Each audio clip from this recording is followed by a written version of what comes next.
ബസ്സിൽ വെച്ച് ലൈംഗിക അതിക്രമം നടത്തിയെന്ന ആരോപണം നേരിട്ട യുവാവ് ജീവനൊടുക്കി. കോഴിക്കോട് ഗോവിന്ദപുരം സ്വദേശി ദീപക്കാണ് മരിച്ചത്. കഷ്ടായിപ്പോയി. വെടിവെച്ച് കൊല്ലണപ്പതിനെ. മനഃപൂർവ്വം എന്റെ ശരീരത്തിൽ സ്പർശിക്കുന്ന ഒരു വീഡിയോ. അതൊരു ആക്സിഡന്റ് അല്ല, ഒരു മിസ്അണ്ടർസ്റ്റാൻഡിംഗും അല്ല. നീ കൂടുതൽ വിശദീകരിച്ച് നാറാൻ നിൽക്കണ്ട. ദീപക് എന്ന് പറഞ്ഞൊരു യുവാവ് ആത്മഹത്യ ചെയ്ത കാര്യം നിങ്ങൾ ഒരു പക്ഷേ ശ്രദ്ധിച്ചു കാണും. വ്യാജ പരാതിയിൽ, വ്യാജ വീഡിയോയിൽ ഒരു പുരുഷൻ കൂടി ആത്മഹത്യ ചെയ്തിരിക്കുകയാണ്. ഇതിനെ നിന്നോട് ക്ഷമിക്കാൻ തോമയുടെ ശവത്തിനെ കഴിയൂ. അതിന്ന് എന്താ മനസ്സിലാക്കുന്നത്? വീഡിയോ എടുത്താലും എനിക്ക് പ്രശ്നമില്ല, എങ്ങനെയായാലും പ്രശ്നമില്ല, ഞാൻ ചെയ്യാനുള്ളത് ചെയ്തുകൊണ്ടിരിക്കുന്നുള്ളത്.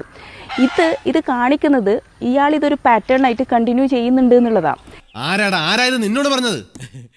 ആരും പറഞ്ഞല്ല, ഞാൻ ചുമ്മാ ഊഹിച്ചതാ.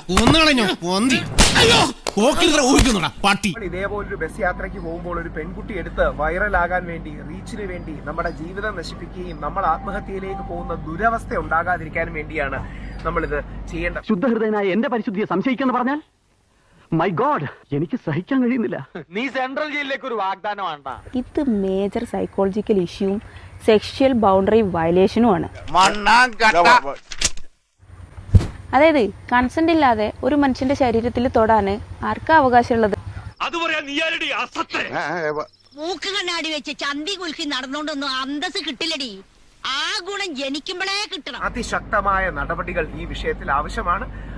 ദീപക്കിനോടൊപ്പം തന്നെയാണ്, ദീപക്കിന് വേണ്ടി നമ്മൾ പോരാടണം. ഇത് മേജർ സൈക്കോളജിക്കൽ ഇഷ്യൂവും സെക്ഷൽ ബൗണ്ടറി വയലേഷനുമാണ്. നിങ്ങൾ മനുഷ്യനോ മൃഗം? ബഹുമാനപ്പെട്ട മുഖ്യമന്ത്രിക്കും DGPക്കും പോലീസിനും ദീപകിന്റെ ആത്മഹത്യയിൽ ആ പെൺകുട്ടിക്കെതിരെ, ആ വനിതയ്ക്കെതിരെ കേസെടുക്കണം എന്ന് പറഞ്ഞ കംപ്ലൈന്റ് ഓൾറെഡി അയച്ചിട്ടുണ്ട്.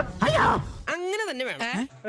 ഞാൻ നിരപരാധിയാണല്ലോ, സത്യം തെളിയും, സത്യമേത ജഗതേ ജയഹേ ജനതേ എന്നൊക്കെ പറയുന്നു. നാട്ടുകാരെ ഉദയിച്ച് നല്ല പിള്ളേ അവൻ കിടക്കുന്ന സകല തെണ്ടികൾക്കും ഇതൊരു പാഠം.